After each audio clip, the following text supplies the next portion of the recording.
आज के इस वीडियो लेक्चर में हम कुछ सिंपल मॉलिक्यूल्स के प्रोटॉन एनएमआर स्पेक्ट्रा का इंटरप्रिटेशन देखेंगे, जिससे अभी तक हमने थ्योरी में जो पढ़ा है वो थोड़ा क्लियर हो जाएंगे कंसेप्ट्स। फर्स्ट हम लेते हैं एथिल ब्रोमाइड। एथिल ब्रोमाइड में हम देख रहे हैं दो तरह के प्रोटॉन्स हैं, मेथिल प्रोटॉन्स और मेथिलीन प्रोटॉन। ब्रोमीन मॉलिक्यूल जो थोड़ा ज़्यादा इलेक्ट्रोनेगेटिव एलिमेंट है, जिसकी इलेक्ट्रोनेगेटिविटी थोड़ी ज़्यादा है, ये मेथिलीन प्रोटॉन से जुड़ा है। तो जाहिर सी बात है जो डाउनफील्ड प्रोटॉन्स आएंगे वो मेथिलीन प्रोटॉन्स आएंगे और जो अपफील्ड प्रोटॉन्स आएंगे वो मेथिल प्रोटॉन्स होंगे। दो सिग्नल मिलेंगे अगर आप इसका 3H के कारण और एक 2H के कारण। 3H के कारण आप देख रहे हैं कि इसके पास वाले कार्बन पर, एडजेसेंट कार्बन पर दो प्रोटॉन्स हैं। ये दो प्रोटॉन के कारण एक ट्रिपलेट देगा और यहाँ पास के कार्बन पे 3 प्रोटॉन्स हैं, हमें एक क्वार्टेट मिलेगा। आप देख सकते हैं एनएमआर स्पेक्ट्रम।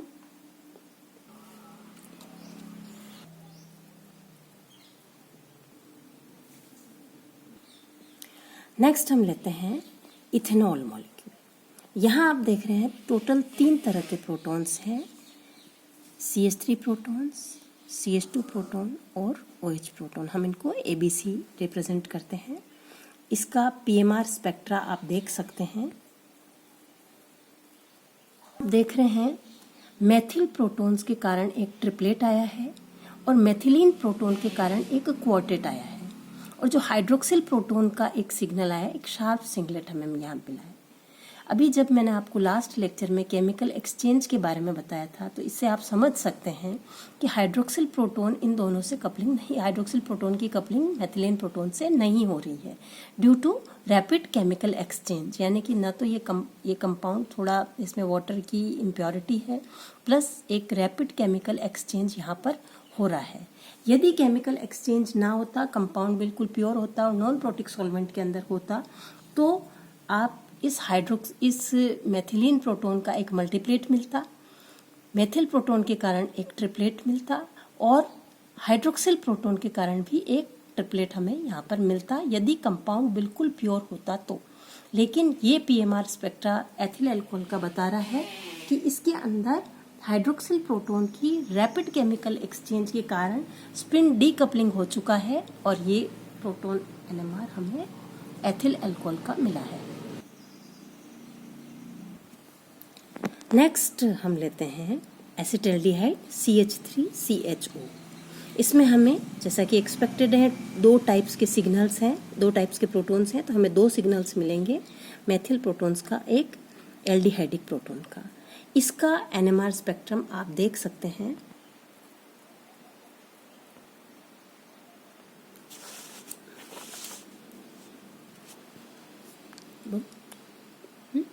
यहाँ आप देख रहे हैं मेथिल प्रोटॉन्स के कारण एक डबलेट मिला है, डेल्टा वैल्यू लगभग 2 के बराबर है, और एक क्वार्टेट 9.8 डेल्टा वैल्यू पर हमें मिला है। जो सबसे ज़्यादा कैरेक्टरिस्टिक फीचर होता है एल्डिहाइडिक प्रोटॉन्स का कि ये बहुत ज़्यादा डाउनफील्ड है। इनका डाउनफील्ड होने का एक कारण है कि प्रोटॉन की पोजीशन इस तरह की है कि जो सेकेंडरी या इंड्यूस्ड मैग्नेटिक फील्ड है ये अप्लाइड फील्ड को फेवर करता है और इस कारण से दिस इज हाईली डीशील्डेड। इसको हम समझ सकते हैं प्रोटॉन्स,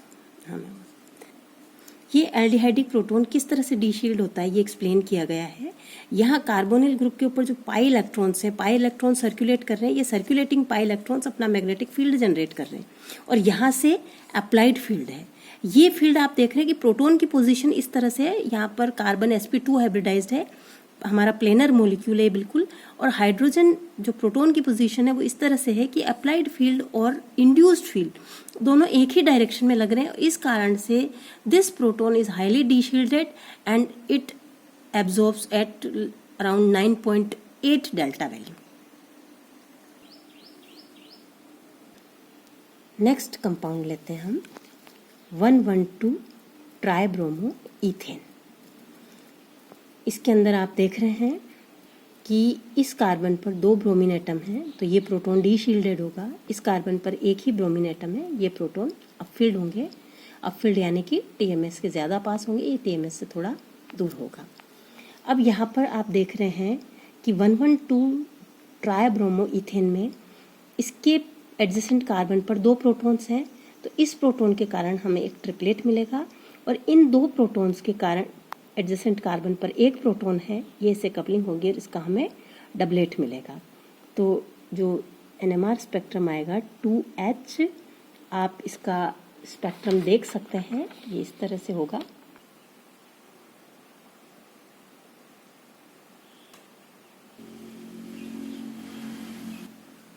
यहाँ आप देख रहे हैं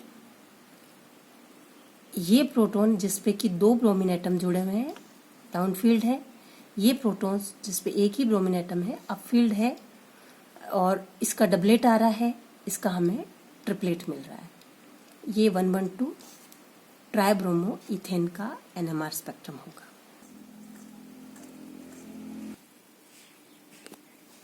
next compound is ethyl acetate. यहाँ आप देख रहे हैं टोटल 3 टाइप्स के प्रोटॉन हैं, मेथिल प्रोटॉन्स, ये भी मेथिल प्रोटॉन्स हैं, लेकिन ये उस कार्बन से जुड़े हुए हैं जहाँ पर डायरेक्ट 2 ऑक्सीजन है, ये बीच में कार्बन आ रहा है, इसलिए ये वाले प्रोटॉन मेथिल प्रोटॉन थोड़ा अपफील्ड होगा, ये मेथिल प्रोटॉन थोड़े डाउनफील्ड होंगे, और एक मेथिलीन प्रोटॉन है ये वाले CH2 प्रोटॉन। तो टोटल 3 टाइप्स के सिग्नल हैं, ये ए प्रोटॉन्स के लिए है। ए प्रोटॉन के एडजेसेंट कार्बन पर 2 प्रोटॉन्स हैं तो हमें एक ट्रिपलेट मिल रहा है यहाँ पर। ये जो प्रोटॉन है चूंकि इसके एडजेसेंट कार्बन पर कोई प्रोटॉन नहीं है, और मैंने आपसे बताया था कि स्पिन डीकपलिंग स्पेस के थ्रू ट्रांजिशन नहीं होता उसका, इस कारण से इस मेथिल प्रोटॉन का एक सिंगलेट मिला है हमें। ये मेथिलीन प्रोटॉन जो है CH2 प्रोटॉन्स, इसके एडजेसेंट कार्बन पर 3 प्रोटॉन्स हैं तो एक क्वार्टेट हमें इन मेथिलीन प्रोटॉन्स के कारण से मिला है। ये PMR स्पेक्ट्रम है इथाइल एसीटेट का।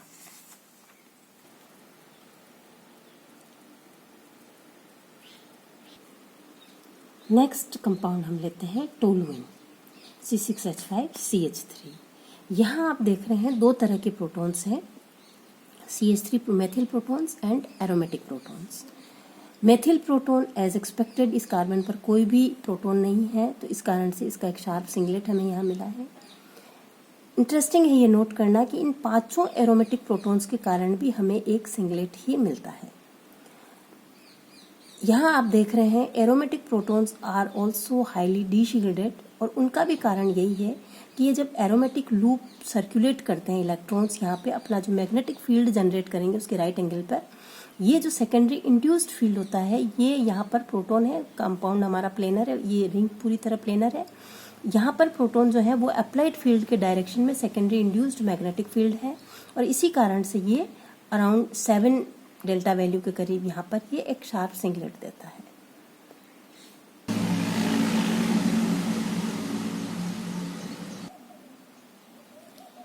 Next compound is acetophenone.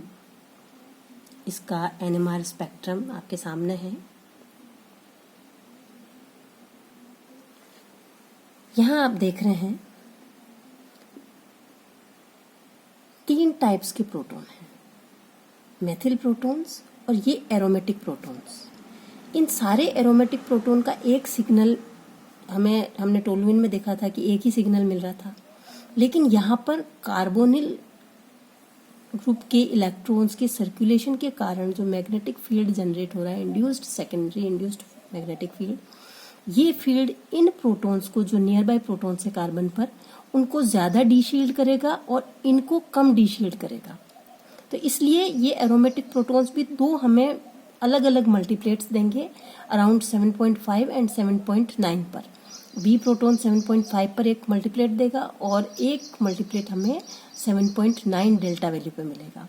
In methyl protons का जैसा कि एक्सपेक्टेड है एक शार्प सिंगलेट मिलेगा, ये 2.4 के करीब आपको इसका एक शार्प सिंगलेट मिल रहा है। और ये जो प्रोटॉन्स हैं एरोमेटिक प्रोटॉन्स, इनका एक सिंगलेट ना मिलके, चूंकि कार्बोनिल ग्रुप यहाँ पे सर्कुलेट कर रहे हैं इलेक्ट्रॉन्स, और जैसा भी हमने देखा था एल्डिहाइड के केस में, ये सर्कुलेटिंग इलेक्ट्रॉन्स जो अपना मैग्नेटिक फील्ड जनरेट कर रहे हैं ये इन प्रोटॉन्स की सीध में है, और जहां से अप्लाइड फील्ड अप्लाई हो रहा है तो सी को ज्यादा डीशील्ड किया जा रहा है और बी को कंपैरेटिवली कम डीशील्ड कर रहे हैं ये। इस कारण से एरोमेटिक प्रोटॉन्स के भी दो अलग अलग सिग्नल्स हमें मिलेंगे, जो कि क्लियर आपको यहाँ दिख रहे हैं, बी के कारण और ये सी के कारण। एक कॉम्प्लेक्स मल्टीप्लेट है, set of doublets double multiplet है, जो कि हमें यहाँ पर मिल रहा है।